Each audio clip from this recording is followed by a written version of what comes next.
Hi, welcome back. We're going to do a frame control analysis and breakdown of Tom Cruise in his interview with Matt Lauer.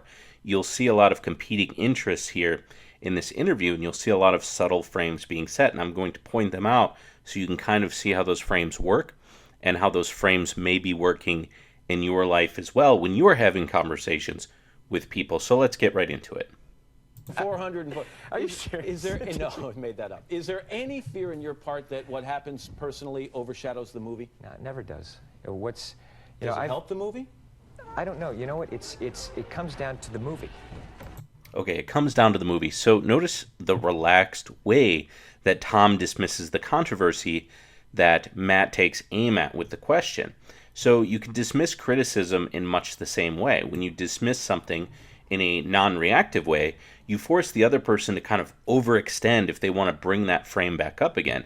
And then it kind of looks on their part like they're trying to dig up dirt. They're working a little bit too hard to kind of focus on the negative. So it makes it very easy for you to frame yourself in terms of just enjoying your life, not really concerned about criticism, and it looks very powerful to anyone who's on the outside observing it. Any third party or audience sees that, you really look confident. You really look as though you have your stuff together, which is exactly what we want to go for. And this was especially effective here because he didn't just dismiss it, but he redirects it back onto the movie, which is what he wants the frame of the interaction to center around. He really is here to promote a movie, and Matt's frame, what Matt wants is to frame it around his personal life. So that's something you'll see that pops up a lot here in this interview.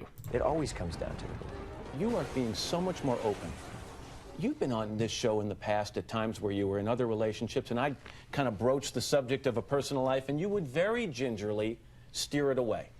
Just notice how Matt's pointing out how open he is about his personal life, although interestingly, Tom hasn't been very open about his personal life in this interview as of yet. So you have to wonder what Matt's motive is here. And this to me appears like he's coaxing Tom towards sharing more about his personal life and really encouraging it by pointing it out. So this is something you'll see sales professionals do as well. They'll say, hey, if they're selling you a home cleaning system, they'll say, you're a very clean individual, sort of putting this idea in your mind that you are someone who values cleaning, and therefore you should act in ways that confirm that through this principle of commitment and consistency. So here he's coaxing Tom towards this idea of sharing more, and you'll see that come up throughout the interview. That was how we came to know Tom Cruise. And now you're saying, you know what? I'm okay with it. So it is it does seem like a different guy. Yeah, but it's still, they're still writing it. You gotta understand, all that stuff they'd still write it. They'd still talk about it. And the thing is that I still feel that I always feel I will talk about what I feel, what I want to talk about. Right. And I won't talk about what I don't want to talk about. And it just doesn't matter. It comes down to the movie, you know? And I also feel, look, Matt, I'm living my life. And I feel, man, I feel fortunate, you know? I feel really fortunate, and I'm excited. You just said something that made me think about something, and if you get out there and talk about it, it kind of takes away a lot of their power to make stuff up, doesn't it? Because you're telling the real story. Where does it leave them to go? Okay, again, Matt is bringing up the idea of the value of sharing, the value of telling things about your personal life as a way to prevent others from making things up about you. And it doesn't seem like Tom really focuses in on this or really finds much value to what Matt is saying, but Matt is definitely setting him up here to share more about his personal life. No. Yeah, but here's the point. I don't even get into that game. I'm just living my life, man. It's something that,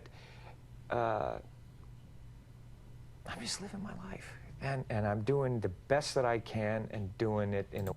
Okay, so here Tom points out that he's just living his life. He's not focused in on the games that Matt is talking about, these strategies that Tom, doesn't really buy into or doesn't want to be seen as buying into, at the very least, if it's part of his persona.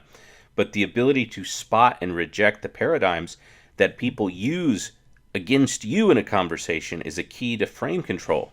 And that is to say, you don't just reject their statement, you reject the kind of thinking that would even lead one to that type of conclusion, right? a way that I feel is right.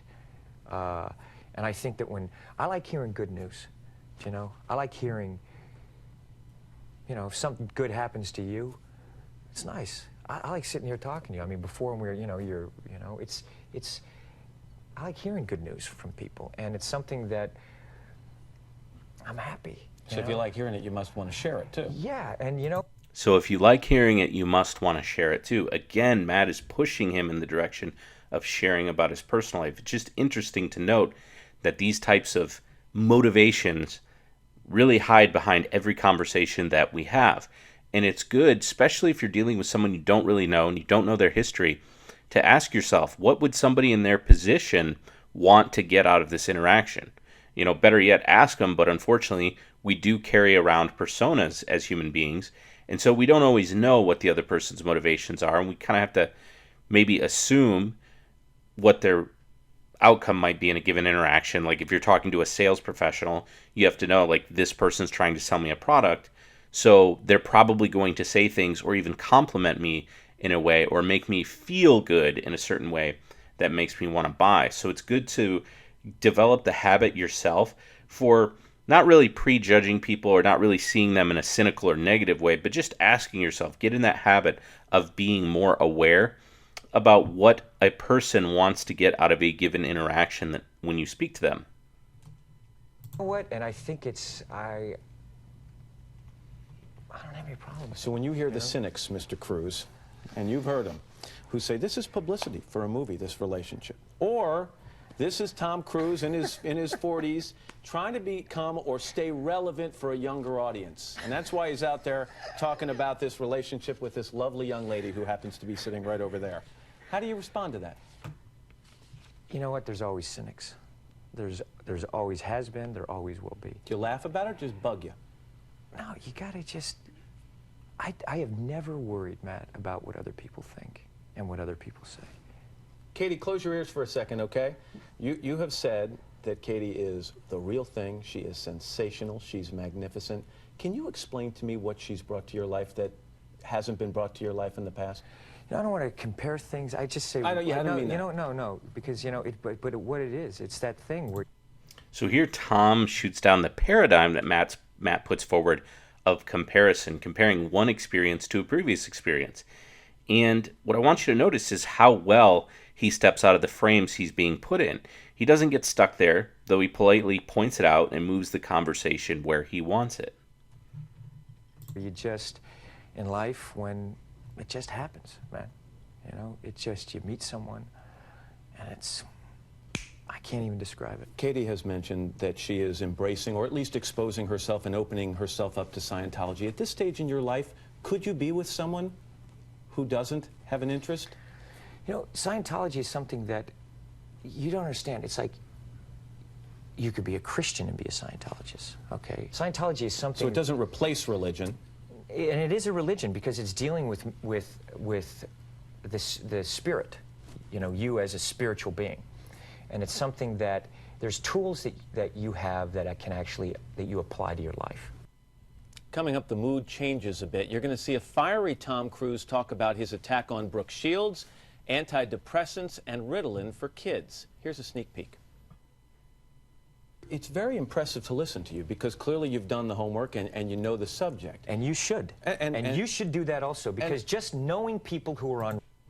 So what's interesting is showing the transition between these two parts of the interview, because in the last half you will see a completely different Tom Cruise. He's going to seem intense, almost angry. So the thing that I noticed here was during this little cut or transition they put in, they don't actually show the questions Matt asked to lead up to this. They said the interview takes a different tone, as if it just sort of did that on its own. And I wonder if the questions leading up to this part of the interview seemed a little bit intrusive on Matt's part, and they wanted to make it seem as though it was a more organic transition into this part of the interview. Just my theory. I haven't actually seen what happened in between these two cuts, but it's pretty interesting. Ritalin isn't enough. You should be a little bit more responsible in knowing I'm really... not prescribing Ritalin, Tom, and I'm not asking anyone else. It gets a little testy, and you'll see that coming up in our next half hour. And the tone of the discussion took a turn. I've never agreed with psychiatry, ever.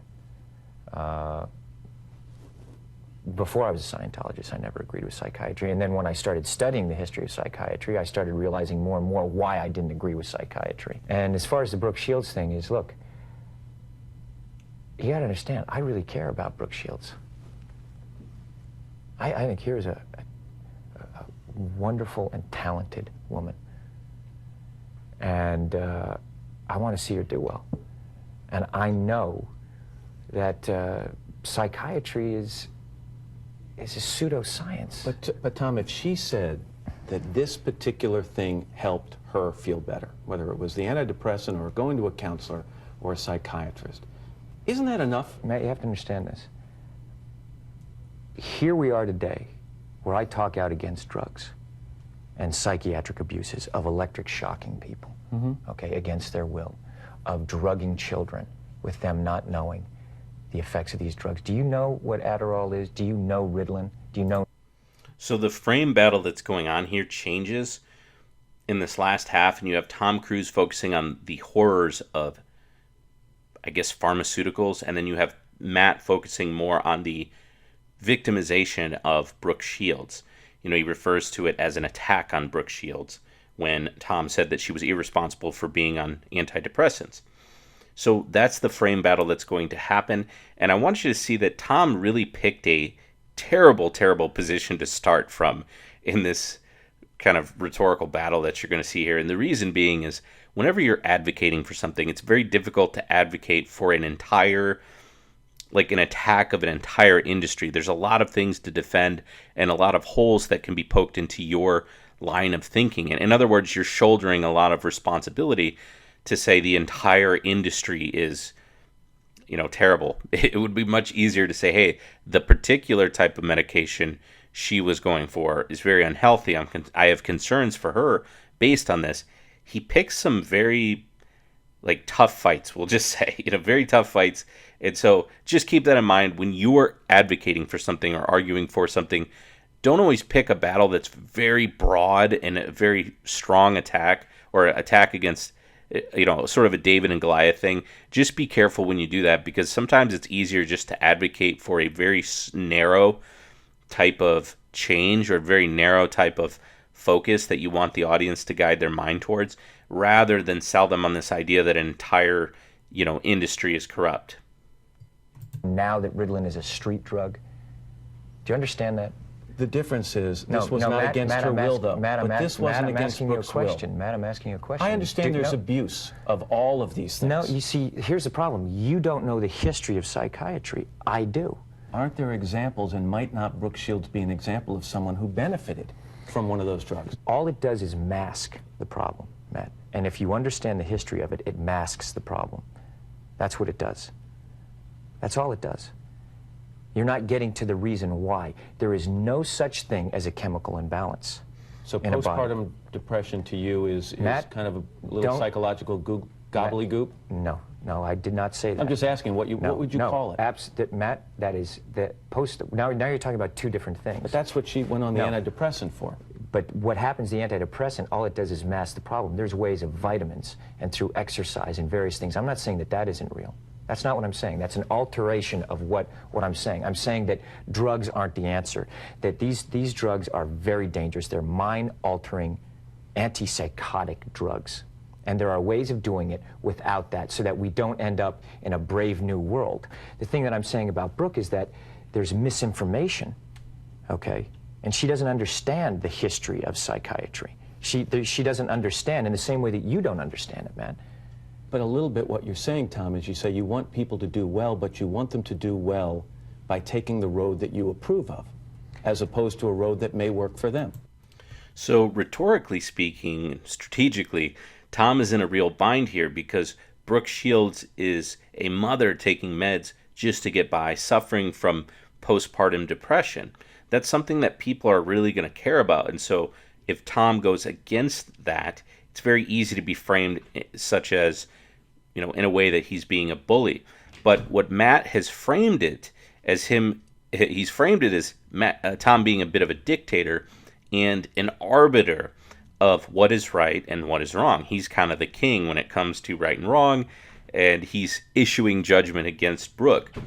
And he's introduced a few minutes before this idea of personal choice. If someone feels that it's helping them, why is that not important? And so, well, we'll see what he has to say about this. No, I'm not. Well, if antidepressants work for Brooke Shields, why isn't that okay? I disagree with it. And I think that there's a higher and better quality of life. And I think that promoting, for me personally, see, you're saying, what, I can't discuss what I want to discuss? No, you absolutely I know, can. But Matt, you're going in and saying that I can't discuss that. I'm only asking, isn't there a possibility that, do you...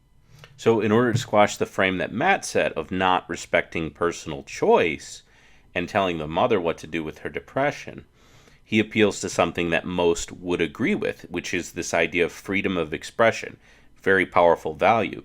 So by doing so, he now puts Matt in the role of being the arbiter of what can and can't be discussed, or of censoring ideas. So was the commentary in just Tom's expression of an idea, or was it a personal attack? That's a bit of what the frame battle is that's going on here. And by saying this, it's interesting that Tom puts Matt, if only for a moment, on the defense about what Matt is actually saying. Examine the possibility that these things do work for some people. That yes, there are abuses.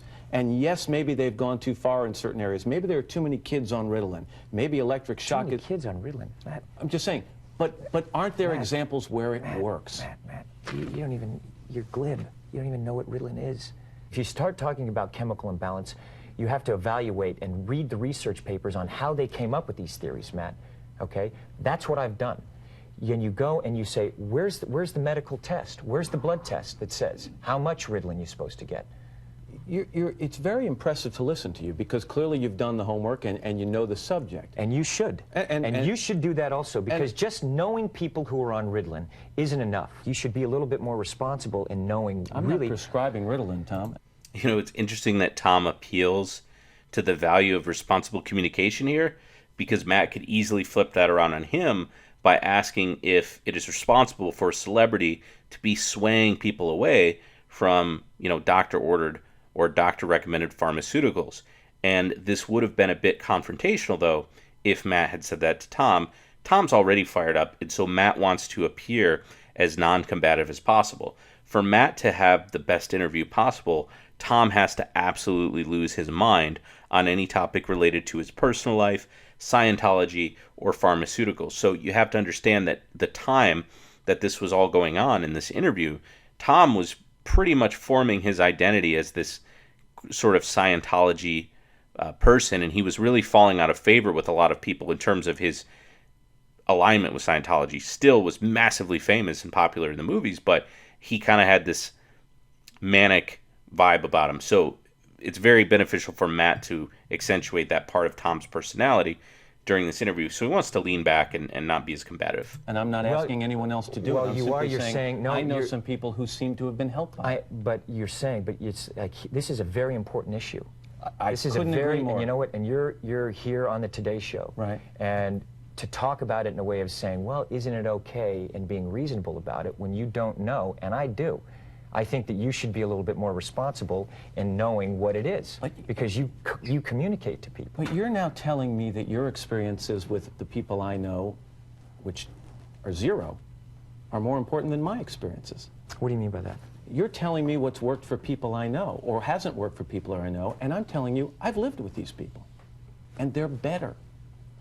So you're advocating it? I am not. I'm telling you, in their case.